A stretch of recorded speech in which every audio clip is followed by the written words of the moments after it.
ஈரானுக்கும் இஸ்ரேலுக்கும் ஒரு போர் ஒன்று போயிட்டுருக்கு. அந்த நிலப்பரப்பில் இருக்கிற மற்ற நாடுகளை சேர்ந்தவர்கள் பாதிக்கப்பட்டிருக்கிறாங்க. அப்படிங்கிறத தாண்டி அதில் ஐக்கிய அரபு அமீரகத்தை பொறுத்த வரைக்கும் அங்கே இந்தியர்கள் 35,68,848 பேர் சிக்கியிருக்கிறாங்க அப்படிங்கிற தகவல்கள் கிடைச்சிருக்கு. அதில் குறிப்பாக தமிழர்கள் பொறுத்த வரைக்கும் சரி, இங்கே தாக்குதல் நடத்துகிற இஸ்ரேலையும் கொஞ்சம் பார்க்க வேண்டியிருக்கு இல்லையா? அந்த இஸ்ரேலில் பல்வேறு காரணங்களுக்காக அங்கே போயிருக்கிற இல்லை அங்கே இருக்கிற என்ஆர்ஐயா இருக்கிற இந்தியர்கள் இந்த மாதிரியான ஒரு கவுன்சிலின் அடிப்படையில் அங்கே ஒரு 1,05,000 பேர் இருக்கிறாங்க அப்படிங்கிற தகவல்கள் இருக்கு.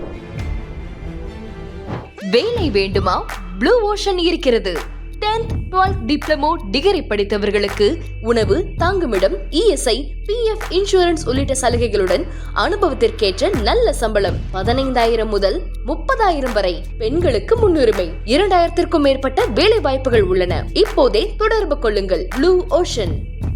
தமிழ் நேயர்கள் அனைவருக்கும் அன்பு வணக்கம். இன்னைக்கு உலகம் முழுக்க பேசுபொருளாக இருக்கிற ஒரு முக்கியமான பிரச்சனையாக இஸ்ரேல் மற்றும் அமெரிக்க கூட்டுப்படைக்கும் ஈரானுக்கும் இடையிலான போர் அப்படிங்கிறது உருவெடுத்திருக்கு. இதன் மூலமாக உலக நாடுகளே பாதிக்கும் அளவிற்கான நிறைய பிரச்சனைகள் எழுந்துகிட்டு இருக்கு. அதுல ஒரு பிரச்சனையாக இருக்கிறது அப்படிங்கிறது அந்த பகுதிகளில் குறிப்பாக ஈரானுக்கும் இஸ்ரேலுக்கும் ஒரு போர் ஒன்று போயிட்டு இருக்கு. அந்த நிலப்பரப்பில் இருக்கிற மற்ற நாடுகளை சேர்ந்தவர்கள் பாதிக்கப்பட்டிருக்கிறாங்க. அப்படிங்கிறத தாண்டி இங்க தன்னை சுற்றி இருக்கிற மற்ற வளைகுடா நாடுகளில் இருக்கிற அமெரிக்காவினுடைய அந்த பாதுகாப்பு தளங்கள், அந்த படைத்தளங்கள் இதெல்லாம் ஈரான் அழிப்பதன் மூலமாக அந்த நாடுகளும் அச்சுறுத்தலுக்கு உள்ளாகி இருக்கு. அதன் மூலமாக அந்த நாடுகளினுடைய வான்வெளிகள் மூடப்பட்டிருக்கிறதுனால அங்க வெளிநாடுகள்ல இருந்து நிறைய பேர் சிக்கி தவிச்சுக்கிட்டு இருக்கிற சூழல் அப்படிங்கிறது நிலவுது. அந்த வகையில இந்தியர்கள் வளைகுடா நாடுகளில் பல்வேறு தொழில் நிமித்தம் காரணமாக, குறிப்பாக சொல்லணும்னா இந்த ஐடி ஒர்க்ஸா இருக்கட்டும், கட்டுமான துறைகளுக்கான இதுவா இருக்கட்டும், அப்புறம் டூரிசம் ரிலேட்டடான வேலைகளுக்காக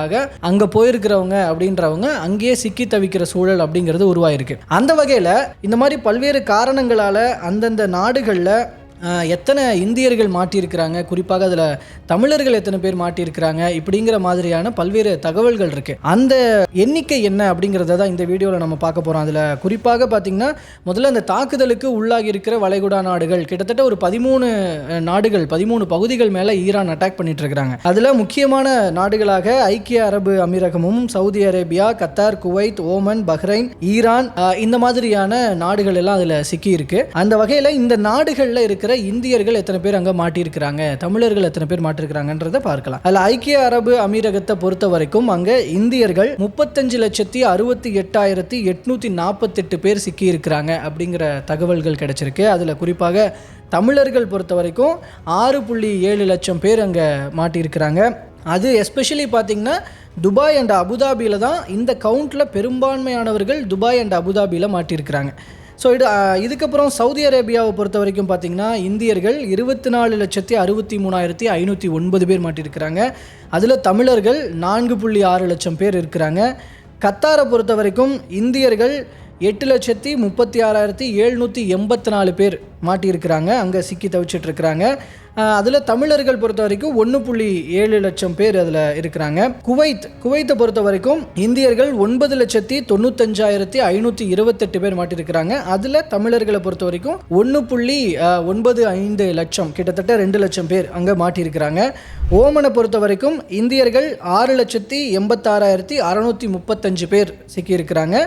அதில் தமிழர்கள் 1.3 லட்சம் பேர் மாட்டியிருக்கிறாங்க. பஹ்ரைன் அங்கே இந்தியர்கள் 3,27,807 பேர் அதில் அங்கே சிக்கி தவிச்சிட்டு இருக்கிறாங்க. அதில் தமிழர்கள் 70,000க்கும் மேற்பட்டோர் அங்கே மாட்டியிருக்கிறாங்க. ஈரானை பொறுத்த வரைக்கும் இதில் தாக்குதல் நடத்திட்டு இருக்கிற ஈரானில் எவ்வளோ இந்தியர்கள் இருக்கிறாங்க அப்படிங்கிறதும் கொஞ்சம் பார்க்க வேண்டியிருக்கு இல்லையா? அந்த வகையில் 17,104 பேர் அங்கே இந்தியர்கள் இருக்கிறாங்கன்ற தகவல் இருக்கு. அதில் தமிழர்கள் சுமார் ஒரு 3,000 பேர் இருக்கிறாங்க அப்படிங்கிற தகவல் இருக்கு. ஸோ அவங்களுமே அங்கே பாதிப்புக்கு உள்ளாக்கப்பட்டிருக்கிறாங்க. ஏன்னா அமெரிக்காவும் இஸ்ரேலும் சேர்ந்து அங்கே தாக்குதல் நடத்திட்டு இருக்கிறதுனால. இதில் மறுபுறம் சரி, இங்கே தாக்குதல் நடத்துகிற இஸ்ரேலையும் கொஞ்சம் பார்க்க வேண்டியிருக்கு இல்லையா? அந்த இஸ்ரேலில் பல்வேறு காரணங்களுக்காக அங்கே போயிருக்கிற இல்லை அங்கே இருக்கிற என்ஆர்ஐயா இருக்கிற இந்தியர்கள் இந்த மாதிரியான ஒரு கவுன்சிலின் அடிப்படையில் அங்கே ஒரு 1,05,000 பேர் இருக்கிறாங்க அப்படிங்கிற தகவல்கள் இருக்குது. இந்த மாதிரி பல்வேறு காரணங்களால் வளைகுடா நாடுகளில் சிக்கி இருக்கிற இந்தியர்கள் அங்கே ரொம்பவே கஷ்டத்தை அனுபவிச்சுட்ருக்கிறாங்க. ஒரு பக்கம் அவங்களாம் அதாவது அந்த எதிரி நாடுன்றது, அதாவது ஈரான் தாக்காத பகுதிகளில் இருக்கிறாங்க அப்படின்னாலும் கூட அவங்க ஒரு பயத்தோடையே இருக்கிற சுச்சுவேஷன் இருக்குது. இதில் குறிப்பாக விமான நிலையங்கள் மேலெல்லாம் தாக்குதல் நடத்தப்பட்டு இருக்கிறதுனால விமான சேவைகள் பாதிக்கப்பட்டிருக்கு.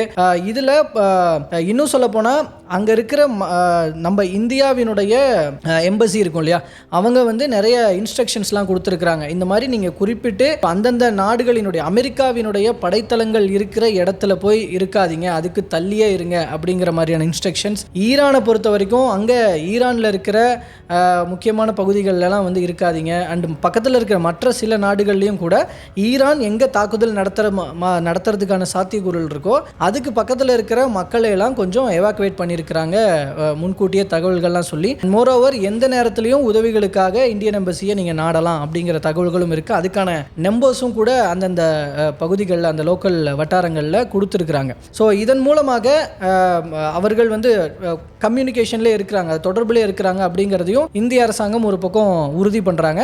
அண்ட் மோரோவர் அங்கே இருக்கிற இந்தியர்களை வெளியில் கொண்டு வரதுக்கான முயற்சிகளும் நடந்துக்கிட்டு தான் இருக்குது. அந்த வகையில் சில இந்த போர்கள் ஒரு பக்கம் நடந்துகிட்டு இருந்தாலும் அதுக்கான ஒரு இன்பிட்வீன் கேப்பில் அதுக்கான சூழல்கள் அமையிற இடங்களில் அங்கேருந்து விமான போக்குவரத்தும் கொஞ்சம் கணிசமான அளவில் நடந்துக்கிட்டு தான் இருக்குது. அந்த வகையில் இந்தியாவுக்கு வந்து சேர்ந்துருக்கிற இந்தியர்கள் கொஞ்சம் கொஞ்சமாக வந்து சேர்ந்துட்டு இருக்கிறாங்க. அதில் ஃபஸ்ட்டு ஏர் இந்தியா விமானத்தில் ஒரு 149 பேர் பக்கம் வந்திருக்கிறாங்க. அதுக்கப்புறம் இன்னொரு ஃப்ளைட் ஒன்று வருது, அது அபுதாபிலேருந்து மும்பை வந்திருக்கு, அதில் நூற்றுக்கணக்கான பேர் வந்திருக்கிறாங்க. துபாயிலேருந்து ஒரு 580 இந்தியர்கள் வந்திருக்கிறாங்க. அதில் எஸ்பெஷலி பார்த்திங்கன்னா அதில் எமிரேட்ஸ் ஃப்ளைட்டில் வந்திருக்கிறாங்க அப்படிங்கிறது சொல்லப்படுது. அண்ட் எமிரேட்ஸ் ஃப்ளைட்ஸில் வந்தவங்க அப்படின்ற கவுண்ட் படி ஃபஸ்ட்டு டேயில் வந்து ஒரு 217 பேர், அப்புறம் செகண்ட் டேயில் ஒரு 314 பேர் இவங்களாம் வந்திருக்கிறாங்க. அதில் தமிழர்கள் சென்னைக்கும் வந்து இறங்கியிருக்கிறாங்க. இதில் மோரோவர் வந்து சிலர்லாம் வந்து கொஞ்சம் ஒரு சில முக்கியமான இந்த எப்படியாவது இந்த ஃப்ளைட்ஸை பிடிச்சிடணும் அப்படிங்கிறது நிறைய பேர் ட்ரை பண்ணி வந்துட்டு இருக்கிறாங்க. இன்னமும் சிலர் அங்கே இருக்கிறாங்க. அவங்களும் அடுத்தடுத்த ஃப்ளைட்ஸில் இங்கே மீட்டு கொண்டு வரப்படுவார்கள் அப்படிங்கிறதுக்கான ப்ராசஸ் நடந்துட்டு இருக்கு, உறுதிகள் கொடுக்கப்பட்டிருக்கு. ஸோ இந்த மாதிரியான எண்ணிக்கையை பொறுத்த வரைக்கும் இந்த பாதிப்புனால இந்தியர்கள் அங்கே எந்த அளவுக்கு பாதிக்கப்பட்டிருக்கிறாங்க, எத்தனை பேர் இன்னும் சிக்கிட்டு இருக்கிறாங்க அப்படிங்கிற தகவல்கள் இந்த தகவல் மூலமாக இந்த கவுண்ட்ஸ் அடிப்படையில் நம்மளுக்கு கிடைக்கப்பட்டிருக்கு. இது போக அந்த ஸ்ட்ரெய்ட் ஆஃப் ஹார்மஸ் அந்த பகுதியை வந்து, அதாவது எண்ணெய் வர்த்தகம், எண்ணெய் போக்குவரத்து அதெல்லாம் நடக்கிற அந்த பகுதி, அந்த 33 கிலோமீட்டர் இருக்கிற கடற்பரப்பை வந்து ஈரான் மூடி இருக்கிறாங்க. அது வழியாக கப்பல் போக்குவரத்து நடக்கும் பட்சத்தில் நாங்கள் தாக்குவோன்றதையும் சொல்லியிருக்கிறாங்க. அங்கேயும் கூட இங்கே இந்திய கப்பல்கள்லாம் அங்கே இருக்குது. அங்கே மாலுமிகளாக இருக்கிறவங்களும் இருக்கிறாங்க, அவங்களும் சிக்கியிருக்கிறாங்க, அந்த இடத்துல மாட்டியிருக்கிறாங்க. அவங்களால அங்கேயும் போக முடியாமல் இங்கேயும் வர முடியாமல் இருக்கிறாங்க. ஸோ அவங்களே மீட்டு கொண்டு வர ப்ராசஸும் பண்ணணுன்ற கோரிக்கைகளாக எழுந்திருக்கு. பட் ஒரு பக்கம் இந்தியன் கவர்மெண்ட் அதுக்கான வேலைகளையும் ஈடுபட்டுட்டு தான் இருக்கிறாங்க, அவங்களுடைய பாதுகாப்பை உறுதிப்படுத்துகிறாங்க. ஸோ இப்படியாக இந்த போரினுடைய ஒரு பகுதியாக அங்கே மாட்டியிருக்கிற மற்ற நாட்டவர்கள் பாதிக்கப்படுறாங்க, அதில் இந்தியர்களும் பாதிக்கப்படுறாங்க. இதுபோல் இன்னும் அடுத்தடுத்த தகவல்கள் என்ன வருது அப்படிங்கிறத பார்க்கலாம். அது அடுத்தடுத்த வீடியோஸில் பார்க்கலாம். நன்றி.